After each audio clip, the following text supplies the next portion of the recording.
هاي عاملين ايه؟ النهاردة انا هعمل بسلة ورز بشعرية وفراخ محمرة. اول حاجة كده معايا البصلة، بصلاية كبيرة، فرمتها ناعم في الكبة، وحطيت مكعب زبدة وشوية زيت وبحمر البصلاية. انا هخليها مش لما تحمر قوي، يعني لما تبقى لونها بس ايه، ذهبي كده، وبعد كده هنزل عليها بالصلصه. بصوا كده يا جماعه، هي خلاص بقت لونها ذهبي. هحط لها بقى دلوقتي معلقتين صلصه.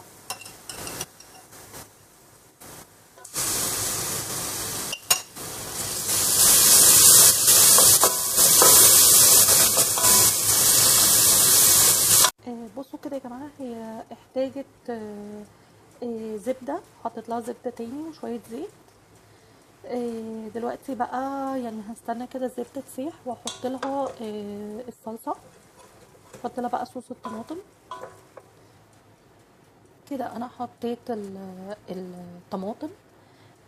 دول حوالي 4 طماطميات. ضربتهم في الكبة من غير مية من غير اي حاجة، وبعد كده حطيتهم في الحلة، وبعد كده حطيت عليهم مية. ودلوقتي بقى هحط البهارات. آه، اول حاجة ملح،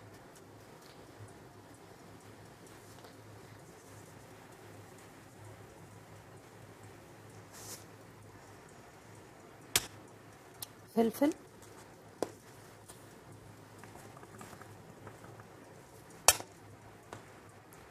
ومكعب ماجي. ممكن تستبدلوه بشوربة، بس انا بصراحة بحبها بالطريقة دي اكتر.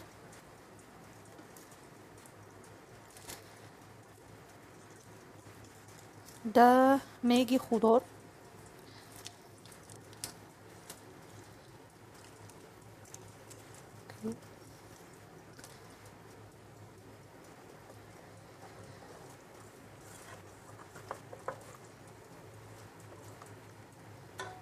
بس هستنى بقى تغلي وهحط البسلة واجيلكم. كده بقى بعد ما حطينا البسلة، انا حطيت كيسين بسلة مجمدة. خلاص، بسلة في جزر بس، وفكت معايا كده في الصلصة. انا مش بسيبها تفك وبعد كده احطها، لا انا بحطها مجمدة عشان فايدتها ما تروحش، بس لان لما بنفك الحاجة الفايدة بتاعتها بتروح. بصوا يا جماعة، هي كده هتحتاج مية تاني، مية او شوربة. وبما ان انا عندي شوربة، فبفكر ازود لها شوية شوربة بس صغيرين، يعني مش كتير عشان ما تغيرش الطعم وما تكرفش، يعني احط لها شوية شوربة صغيرين. كده انا زودت لها شوية شوربة، بس مش كتير يعني. بصوا، انا مش حباها تكون معايا خفيفة قوي، هي كده لسه هتستوي واكيد لسه هتتقل تاني. يعني ما تخلوهاش تبقى خفيفة من الأول. يعني استنوا عليها شوية تستوي، ولو محتاجة مية تاني أو شوربة ابقوا زودوها. بس وطبعا يعني مع الشوربة أو مع المية لازم بقى ندوق عشان نعرف الملح، وعشان لو محتاجة ملح هنزود لها تاني. بس خليكم معايا بقى لما تستوي هرجع لكم. البسلة معايا استوت خلاص. بس انا دقتها ولقيت ان هي كده محتاجة ماجي او ملح، فانا يعني بفكر ان انا احط ماجي عشان يعني يديها طعم اكتر. هحط لها مكعب ماجي واجيلكم. انا حطيت لها بقى مكعب ماجي تاني، هستنى لما الماجي تدوب، بعد كده هقفل بقى عليها النار. هي اصلا استوت، وعايزه اقول لكم بجد والله مش عشان انا اللي عاملاها، بس اقسم بالله ريحتها في المطبخ اكني عامله محشي بالظبط. يعني بجد جربوها بالطريقه دي وفعلا هتدمنوها. بس خليكم معايا بقى لما الاكل كله يستوي بقى يعني هقدمه واوريهولكم. هنا بقى يا جماعه انا عملت فراخ مسلوقه عشان هحمرها. حطيت بصلايه وفصين حبهان وملح وفلفل وقرفة وبهارات وورق لوري بس. وسبت المية تغلي الاول، بعد كده حطيت فيها الفراخ بس، وسبت الفراخ حوالي ساعة الا ربع، وهي كده دلوقتي خلاص استوت. هقفل عليها واسيبها تبرد وهحمرها بقى. كده بقى انا طلعت الفراخ في صينية عشان تبرد، و هستنى بقى لما الاكل يستوي وهحمرها. هنا بقى انا هعمل رز بشعرية. حطيت مكعب زبدة كبير، هحط شوية زيت،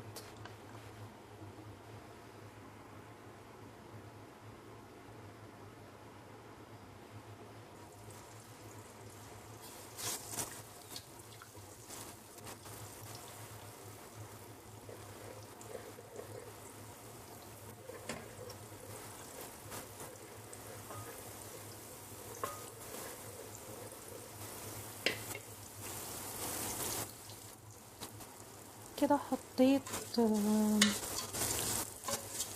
كوبايتين شعرية. المفروض احط كوباية ونص عشان انا معايا التلاتة رز، يعني 3 كوبايات رز بس. يعني ايدي خانتني وحطيت كوبايتين، مش مشكلة. بس كده يعني تقريبا هحتاج ان انا ازود الزبدة والزيت. كده بقى بعد ما حطيت مكعب زبدة تاني وزودت الزيت، المهم بقى في الخطوة دي ان انا افضل اقلب باستمرار، عشان يعني بصوا في شوية بدأوا يلونوا وشوية لسه. بس في الخطوة دي بعمل ايه بقى؟ بهدي النار واسيبها عشان كلها تاخد لون واحد. في معلومة يا جماعة مهمة جدا، ان ما ينفعش ان احنا نحمر الشعرية او اي حاجة فيها نشويات لحد ما تحمر قوي. يعني لازم تبقى ذهبي مش بني. يعني ممكن ذهبي غامق سنة، لكن بني كده. يعني بيقولوا ان في مادة بتطلع بتكون لا قدر الله بتكون مسرطنة. المادة دي اسمها اكريلاميد.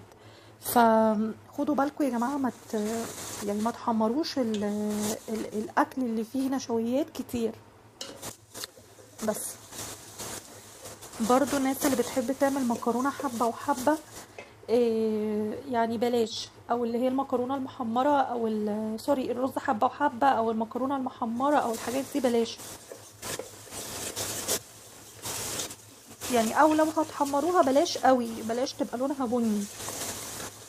انا في الاول كنت بحب احط يعني احمر الشعريه قوي، يعني لحد ما تبقى غامقه قوي عشان تبان كده في الرز، يبقى شكلها حلو وطعمها كمان بيبقى احلى. بس يعني لا، يعني الصح اهم طبعا. يعني بطلت بقى لما سمعت الموضوع ده، بطلت اعمل كده، بطلت يعني احمرها قوي كده. بس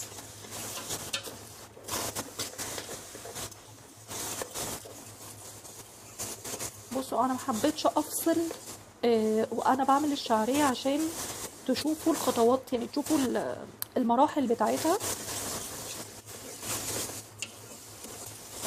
وتشوفوا درجة اللون اللي انا هوصله.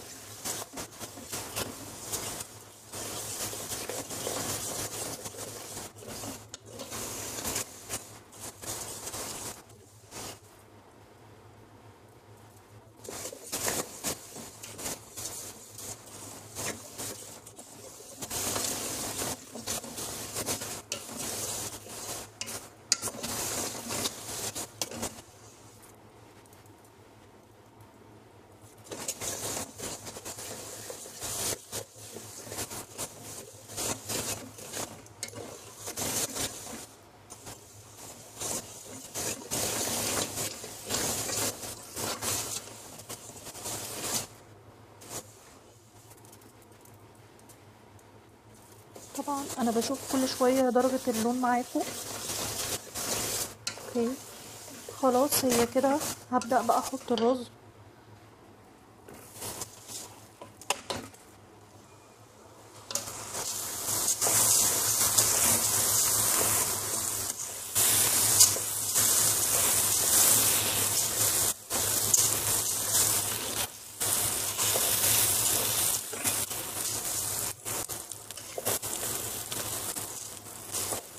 شايفين بقى الشعرية لونها حلو ازاي، وفي نفس الوقت مش محروقة ولا هي فاتحة، يعني هي ايه، دهبي لونها حلو.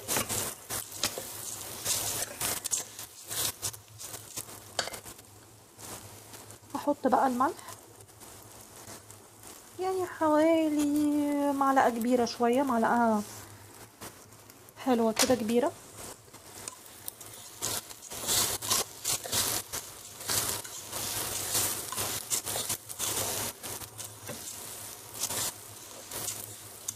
ممكن بس ازود شوية ملح كمان.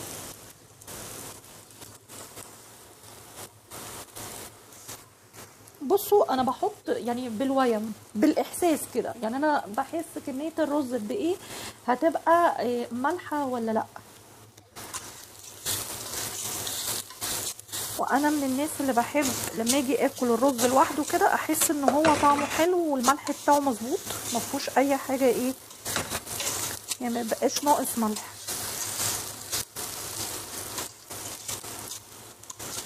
يعني انا من الناس اللي احب اكل الاكل يبقى فيه ملح بس ماكلوش دلع، انا كده. قولولي بقى مين زيي. يلا هسيبكوا بقى إيه لحد بقى ايه، يعني هحط الميه واسيب الرز يستوي. كده بقى حطيت الميه. إيه، انا عملت 3 كوبايات رز، معاهم كوبايتين شعرية، وحطيت 7 كوبايات مية. ليه بقى؟ عشان رز الضحى بياخد مية اكتر شوية، بحس كده. بس وانتوا برضو يعني بالسنس كده، انت لو متعودة يعني الرز بتاعك بياخد المية مظبوط اوكي. لو بياخد مية زيادة شوية يعني انت بتحسيها. بس فانا بياخد معايا ميه زياده شويه، فحطيت 7 كوبايات ميه بس. كده بقى هو بيغلي، مفروض بقى هوطي عليه واسيبه يستوي.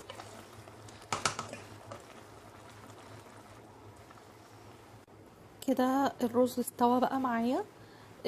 بس عايزه اقول لكم انا زودت كمان كوبايه ونص ميه، لان جيت لقيته لسه في قرشه، فزودت كوبايه ونص ميه كمان، يعني كده كله على بعضه 8 كوبايات ونص ميه. آه، تمام. بس هو دلوقتي بقى استوى معايا.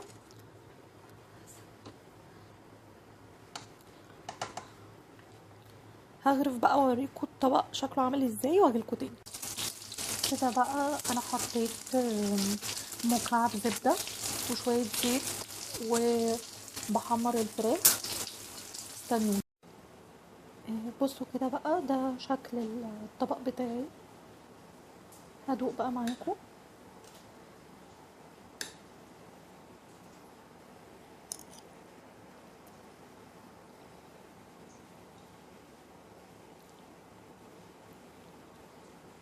دي الفراخ حاطه لها ملح وفلفل.